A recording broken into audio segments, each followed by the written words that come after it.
people, as you were saying, these functional doctors try to manage the blood results, Mhm. right? And they're not looking at the bigger picture. So this is where I want to go over the common misconceptions in thyroid care. Well, I think the biggest misconception, I guess we could probably should start in from two camps, okay? And we'll start overall saying that there's two primary strategies when we think about somebody having hypothyroidism. Strategy one is that we can just manage their condition, manage their lab values, manage their signs and symptoms, manage their condition, which is primarily what's done. The other strategy is a recovery strategy. How do we help this person recover their thyroid physiology? So those are the two big pieces. Mhm. But where the problem falls, in my opinion, is that most of the attention is given to management in the under the guise that we've actually fixed something. And so when we think about thyroid physiology, you don't wake up one day and all of a sudden your immune system attacks your gland for no apparent reason. Okay. That we say, oh, the immune system's out of control, but that's not really true. It's a story, but not the story.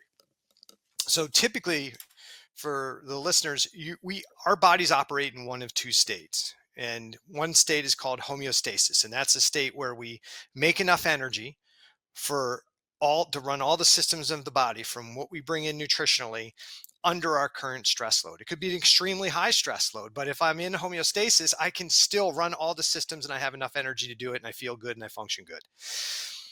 The other state is a state called allostasis. And allostasis is a state where I don't make enough energy to run all the systems of the body under my current stress load. And I have to make choices. The cells have to make choices. What's the most important thing to do here? Protect myself or to make hormones, to make amino acids into peptides, peptides into proteins. And so this is not like pie in the sky stuff. This is based on like pretty good long-term science, and this is how our cellular physiology works.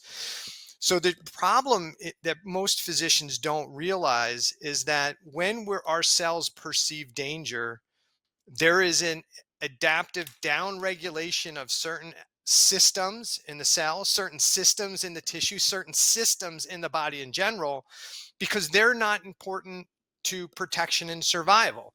And then we shift energy to the systems that are most important to survive: the fight and flight systems, inflammatory mechanisms, immune upregulation. So traditionally we see that those things, we go, oh, it's an immune system, it's out of control, that's the problem, it's damaging the gland, and that's the issue. And the reality is it's probably more of a protective response. And Mhm. so especially in allopathic medicine, there really isn't a consideration of what state the client's in. It's just like, this lab value is low, we're going to give you this. You have this complaint, we're going to give you that. But we assume that our body works the same in regardless of the state. If we're thinking about it, most physicians aren't considering what state somebody's in, but if they were, they're just assuming that it's going to work the same. Whatever I give them is going to have the same benefit regardless of their state. And that's not true at all. And the analogy I typically use, so people don't realize this is often broken physiology, is Sarah, if you were sitting at home and your kids were eating food and you're, cooking and cleaning and doing all this stuff because you're having a big party this weekend, and somebody broke in and started attacking your child, are you going to continue to cook? Right? Are you going to turn the No. burners off and put everything in nice glass Tupperware before you go protect your child? Probably not. You're going to do another load of wash before you go help your child. You're going to take a nap. You're going to go have sex. Are you going to do any of those things? The answer is hopefully not. Right? You're going to go right into protection mode. But if I walked into your home and saw the laundry's all over the floor, food's burning on the stove, I can make an assumption and tell myself a story that Sarah's a terrible cook, chef, housekeeper, right? Whatever. And I'll get a cook and I'll get a housekeeper, and hey, I fixed it. But you didn't fix it because you're not doing something inappropriate. You're doing the exact thing that is appropriate in that situation. And cellular physiology is the same way. And what a lot of people don't realize, especially in the integrative and functional medicine standpoint, is that when there's a cell stress response going on in somebody's physiology, the the one of the things the body uses to switch from homeostatic physiology to shift into allostatic physiology is we have an alteration in how thyroid physiology works. So we decrease T4 to T3 conversion in some cells and tissues, so that we slow down the metabolism to the systems that aren't as important in the moment, and we ramp up thyroid hormone physiology in other areas where it's, I need my brain to work, I need my fight or flight systems to work, I need my muscles to work so I can run. And we look at that, especially in functional integrated medicine, when we see a reduced conversion of T4 to T3, we say, oh my gosh, this person, the reason they're symptomatic is because they can't convert T4 to T3, not realizing that the person already had reduced T4 to T3 conversion. That's what initiated symptoms probably before they ever had a diagnosis of hypothyroidism. That was part, the activation of the immune system to damage the gland is part of that cell stress response to downregulate the global thyroid state. And that flooding the system with more T4 isn't going to make the physiology better in that state, because the cells aren't going to convert T4 to T3 because they're in that state. They're going to deactivate that T4 to reverse T3, which unfortunately for the functional and integrative community doesn't block T3 from binding to receptors inside the cell. That is not the cause of problem. And so that's an adaptive response.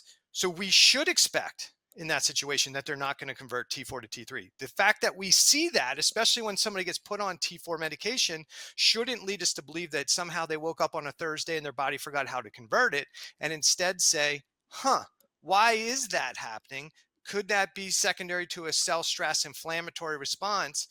And maybe before I start flooding the body with T3 to essentially optimize a blood value, we should ask the question, is there a cell stress inflammatory mechanism going on? Let me look at the rest of their labs. Let me look at their signs and symptoms. And if there is, let me look at the rest of their blood chemistry picture to determine what systems are being down regulated because of that. Do they have glucose resistance? Do they have decreased renal GFR, like what's called glomerular filtration output? That means their kidneys aren't filtering things as well. Is their adrenal system down regulated? Is their sex hormones down regulated? And then not be shocked to see multiple tissues down regulated and tell our clients, you have 5 different problems going on. You have an adrenal problem, you have a sex hormone problem, you have a gut problem, you have this problem, and we have to address them all. And instead say, listen, what you have is a cell stress response. Something's creating this excessive stress on your physiology. Your body's adapting to it. It's down regulating these 5 systems. It's up regulating the fight or flight system. So you're anxious, irritable, can't sleep. And you have these other systems that are down regulated. Unfortunately, they're making you symptomatic, but that's not 5 different disorders. Right. That's what I call a multi-system adaptive disorder as a result of the chronic stress response. So instead of trying to treat 5 different conditions at the same time with a whole bunch of different things, what we really need to do is just say, what state is this person in? Let's support them based on the state, and then let's identify the stressors creating the excessive stress response. And if we address those, reduce them and eliminate them, then we can help them come back from allostatic regulation to homeostatic regulation with our supplemental and lifestyle supports. So, correct me if I'm wrong. If you have a cell danger response, your Mhm. body is in this mode of like, I am in survival mode. I have these cascade of symptoms, and Mhm. you throw in a T4 medication or Mhm. even just a T3 medication, wouldn't that increase the stress on the cells? Wouldn't that Absolutely. be another stressor to pile on? It's not just someone coming in and attacking your children, but they've got guns and they've got someone else with them too. Yeah, so it's never as clean as it only does one thing, right? So the benefit, so if we just flood the system with more T4 and they're deficient, some of that T4 is going to get converted to T3. Okay. And sometimes people need some T4 because they just don't have enough in circulation. Okay. They have to have enough T4 availability, but we don't want to overwhelm the system to suppress a TSH. Just so my decision on how much T4 somebody needs is based on T4 availability, not on what their TSH level is. Because if they have an appropriate level of T4, but their TSH is still high, I don't want to give them more T4. That could suppress TSH, but that just ramps up the sympathetic nervous system, makes it worse. Not only does it make it worse, flooding the system with more T4 than the body actually needs actually makes their T3 worse. It to a point. Okay. So when we start giving initially more than they need, there's more T4 in the blood. That sends signals that actually act it decreases the enzyme that converts T4 to T3 in the cell. So we actually make them more hypothyroid in those already hypothyroid tissues.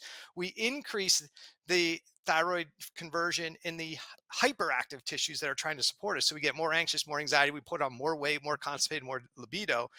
But then if we really overload them with system, then we can start to see a shift in T3 production, but not necessarily better cellular physiology. So it does get complicated.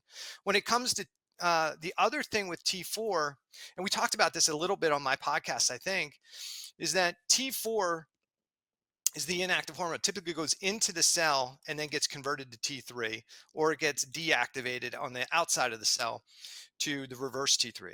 But in some cells, T4 can bind to what are called integrin receptors on the outside of the cell membrane. And when they bind to the integrin receptors, they can cause sick cells to multiply. That's Mm. not good. And so that is thought. I've been talking about this maybe for 10 years now.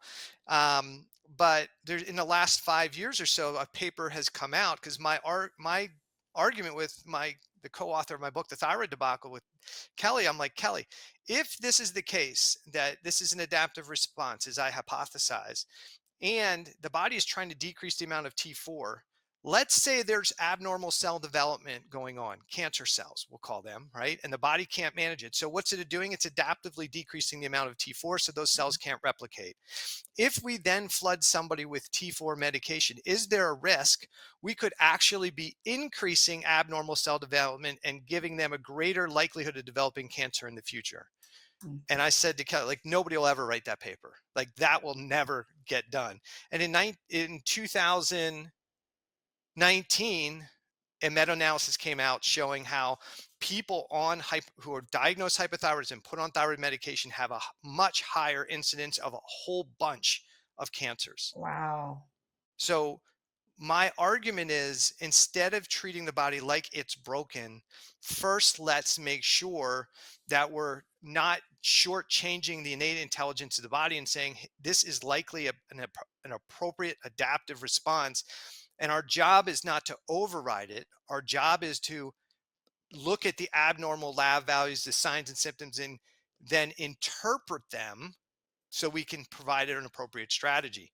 When it comes to T3, I'll get this in quick so then you can ask another question. If we flood the system with T3 that the body didn't want, it doesn't forget. It's one of the biggest things that irritates me in our space is when people say you can't convert T4 to T3. You don't wake up one day and your body loses the enzyme activity. There's an active downregulation.